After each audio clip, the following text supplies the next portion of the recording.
ఇలా గొడవ చేసుకుంటూ పోతే మీ రెండైపులా నష్టమే కదా. పైగా అవతల వాళ్ళు చెల్లి పెళ్లి అంటున్నారు. ఇంతకు దేని గురించి పిలిచారా చెప్పండి. ఆ, అది సూటిగా అడుగుతున్నాను. మీకేం కావాలో చెప్పండి. డబ్బు అయితే ఆ విధంగానే పరిష్కరించుకుందాం. నువ్వెందుకు నసుగుతున్నావు?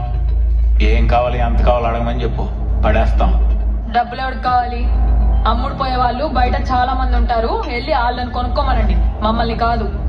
డబ్బు ఉందని మదమా? అన్ని పనులు అందరూ చేసి పెడతంటే తెలియట్లేదు మీకు. ఏదో రోజు ఆవిడ బొచ్చాడు కొరుక్కునే రోజు వస్తుంది, అప్పుడు తెలిసిద్ది మనిషి విలువ, పని విలువ. ఇప్పుడు మీకేం కావాలంటారు? క్షమాపణ చెప్పించమంటారా? నీకు చెప్పానంటే నేను క్షమాపణ చెప్తానని. ఆడు చెప్పినా నాకొద్దు. అమ్మాయి మీద చెయ్యేసిన ప్రతి ఓడు క్షమాపణతో పోతుందనుకుంటే రోడ్డు మీద ప్రతి ఎదవా చెయ్యేస్తాడు. అరే దిగొచ్చారు కదా నల్సా, ఏం తప్పు చేశారో నర్స్ చేయమంటావమ్మా? తప్పేం చేశాడా? సరే, ఇప్పుడు నేను కూడా ఆడు బట్టలు ఉడతీస్తాను, మొండి మనతో రోడ్డు మీద తిరగమని చెప్పండి. ఆ పరిష్కారం అయితే మాకు సరే. సైలెంట్ గా కూర్చుంటే చేతగన్నాను అనుకుంటావా?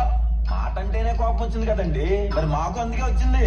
ఆ రోజు కూర్చుందంటే బలిసిందని నన్ను కొట్టారు, మరి ఇక్కడ ఈడికి బలిసినట్టుంది. ఏట్రా రోడ్రా మళ్ళీ పద, మనం వెళ్ళి మన పని మనం చేద్దాం, ఈయనతో మనకెందుకు, పద. రేయ్, ఆ రోజు ఫోన్లే కదా అని గుండె కొరికా, ఈసారి అయితే పీక మీదేస్తా. పీక మీద వేస్తావా? వేరా వేయ్. మా వాళ్ళకి పీకల మీద కత్తులు పెట్టడం కొత్తేం కాదు.